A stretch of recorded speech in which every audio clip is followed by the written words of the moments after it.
थोड़ी सी भी आर्थिक परेशानी आई नहीं कि हम चिंता करने लगते हैं कि यदि ये परेशानी बनी रही तो क्या होगा। यदि थोड़ा सा खाली समय मिला और हम सोचते हैं मरने के बाद यदि मैं नरक में गया तो क्या होगा, मुझे कोई बड़ी बीमारी हो गई तो क्या होगा। घर के सदस्य रोज ही गाड़ियों का इस्तेमाल करते हैं, लेकिन जिस दिन आपका सामना किसी नकारात्मक माहौल से हुआ हो और घर के किसी सदस्य को आने में देर हो गई हो, आप चिंता करने लगते हैं कि एक्सीडेंट तो नहीं हो गया होगा, गाड़ी तो खराब नहीं हो गई होगी, और कोई परेशानी तो नहीं हो गई होगी। घर के सदस्यों को लेकर, खुद को लेकर और अपने भविष्य को लेकर कई बार हमारी चिंताएं बहुत ही बकवास होती हैं। हम इन चिंताओं में से 90% चिंताओं को अपनी ज़िंदगी से निकाल सकते हैं यदि चिंता करने के बजाय हम ये जानें कि औसत के नियम के अनुसार मेरी इस चिंता का कोई आधार है भी या नहीं। जी हाँ, औसत का नियम।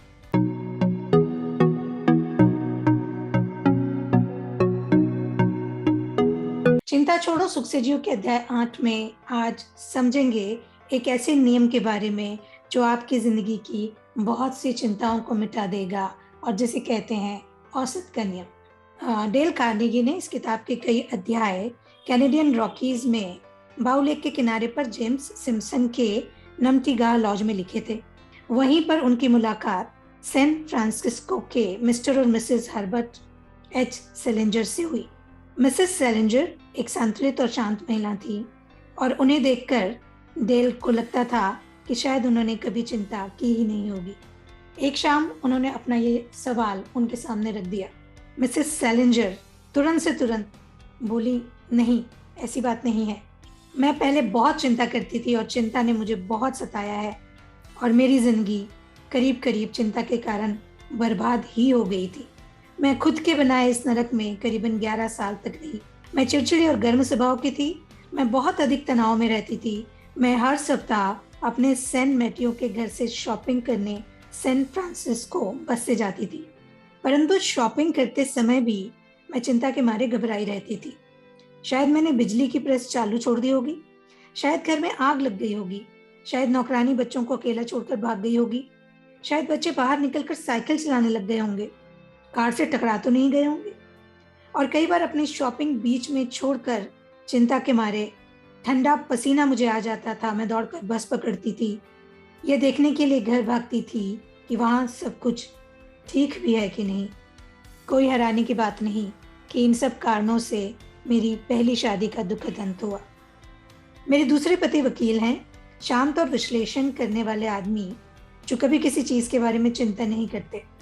जब मैं तनावग्रस्त और चिंतित होती थी तो वे मुझसे कहते थे, आराम करो, चलो इस बारे में सोचते हैं कि तुम्हें किस बात की चिंता है। हम औसत के नियम की जांच करते हैं और पता करते हैं कि इसके होने की सचमुच कितनी संभावना है। उदाहरण के तौर पर यदि मैं आपको बताऊं कि एक बार हम अल्बुकर्क न्यू मैक्सिको से कहीं और जा रहे थे। कच्ची सड़क पर गाड़ी चल रही थी, तभी बारिश और भयानक तूफान में हम फंस गए। कार फिसल रही थी और असंतुलित हो रही थी। हम इसे काबू में नहीं रख पा रहे थे। मुझे विश्वास था कि हम फिसलकर सड़क के किनारे किसी गड्ढे में गिर जाएंगे, परंतु मेरे पति मुझसे बार बार कहते रहे, मैं बहुत धीमे गाड़ी चला रहा हूँ, गंभीर दुर्घटना होने की जरा भी संभावना नहीं है। यदि कार फिसलकर गड्ढे में गिर भी गई तो भी औसत के नियम के हिसाब से हमें चोट नहीं लगेगी। उनकी शांति और आत्मविश्वास को देखकर मैं शांत हो गई। ऐसा ही एक बार और हुआ। गर्मियों में कैनेडियन रॉकीज में टुकिन वैली के कैंपिंग ट्रिप पर हम दोनों गए। एक रात हमने समुद्र की सतह से 7000 फुट की ऊंचाई पर कैंप लगाया। तभी तूफान आया और ऐसा लगा जैसे हमारे टेंट के टुकड़े टुकड़े हो जाएंगे। टेंट को लकड़ी के प्लेटफॉर्म से रस्सियों से बांधा गया था। बाहरी टेंट हिल रहा था, कांप रहा था, चीख रहा था और हवा साए साए आवाज कर रही थी। मैं हर पल आशंकित हो रही थी कि टेंट ढीला हो जाएगा और आसमान में उड़ जाएगा। मैं बुरी तरह डरी हुई थी, परंतु मेरे पति बार बार कहते रहे, देखो, हम लोग बूस्टर्स के गाइड के साथ यात्रा कर रहे हैं। बूस्टर्स जानते हैं कि वे क्या कर रहे हैं, क्योंकि वे पिछले 60 सालों से इन पहाड़ों में टेंट लगा रहे हैं। यह टेंट यहाँ कई सालों से लगता है, यह आज तक नहीं गिरा और औसत के नियम के हिसाब से यह आज रात भी नहीं गिरेगा। और यदि यह गिर भी जाता है तो हम दूसरे टेंट में जाकर शरण ले सकते हैं, इसलिए चिंता मत करो। और मैंने चिंता बंद कर दिया। मैं बची हुई रात चैन से सो पाई। एक और बहुत महत्वपूर्ण बात यदि मैं आपको बताऊं तो कुछ साल पहले कैलिफोर्निया के हमारे हिस्से में बच्चों के लकवे की महामारी फैल गई। पुराने दिनों में मैं बदहवास हो गई होती, परंतु मेरे पति ने मुझे शांति से व्यवहार करने के लिए राजी कर लिया। हमने सारी सावधानियां बरती। हमने अपने बच्चों को भीड़ से दूर रखा, स्कूल और फिल्मों से दूर रखा। स्वास्थ्य विभाग से सलाह लेने के बाद हमें पता चला कि बच्चों की लकवे की महामारी के सबसे बुरे साल में पूरे कैलिफोर्निया में सिर्फ 1835 बच्चे बीमार हुए थे। आमतौर पर यह संख्या 200 या 300 होती है।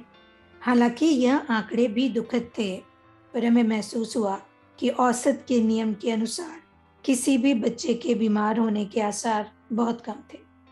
और जब मैंने इस वाक्य को अच्छे से समझ लिया कि औसत के नियम के अनुसार यह नहीं होगा, तब मेरी सारी चिंताएं खत्म हो गईं और जीवन के बाकी वर्षों को मैंने बहुत उम्मीद, सुखद और शांतिपूर्ण बना लिया है। औसत के नियम के अनुसार यह नहीं होगा, इस वाक्य के समझ में आते से ही मेरी 90% चिंताएं खत्म हो गई और इसने मेरे जीवन के पिछले कई वर्षों को उम्मीद से अधिक सुखद और शांतिपूर्ण बना दिया है। यदि हम हमारी हर चिंता को लेकर औसत के नियम की जांच करें तो मिलने वाले तथ्यों को देखकर हम अक्सर हैरान रह जाएंगे।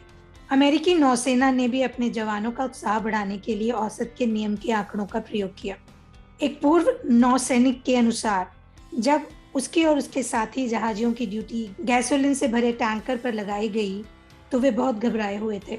उनका विश्वास था कि अगर हाई ऑक्टेन गैसोलीन से भरे टैंकर पर मिसाइल से हमला होगा तो टैंकर फट जाएगा और वे सभी मर जाएंगे।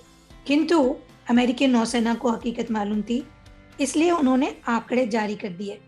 आंकड़ों से पता चला कि अगर 100 टैंकरों पर मिसाइल दागी जाएं तो उनमें से 60 तैरते रहेंगे और जो 40 डूबेंगे उनमें से भी सिर्फ 5 ही 10 मिनट से कम समय में डूबेंगे। इसका सीधा मतलब यह था कि इतने समय में हम आराम से जहाज से उतर सकते थे, यानी हमारे जिंदा रहने की संभावना ज्यादा थी। यह कहानी सुनाने वाले सेंट पॉल मिनेसोटा के क्लाइड डब्ल्यू मास का कहना है कि औसत के नियम ने सबका डर दूर कर दिया। पूरी यूनिट बेहतर महसूस करने लगी। सब जान गए कि उनके पास अवसर है और औसत के नियम के अनुसार हम शायद नहीं मरेंगे। औसत के नियम को समझने के लिए एक छोटा सा आसान सा उदाहरण लेते हैं। यदि आप किसी तरह की बीमारी से परेशान हैं और आपने कहीं सुना है कि इस तरह की छोटी मोटी बीमारी से परेशान व्यक्ति को कैंसर हो सकता है और कैंसर से उनकी मृत्यु भी हो सकती है।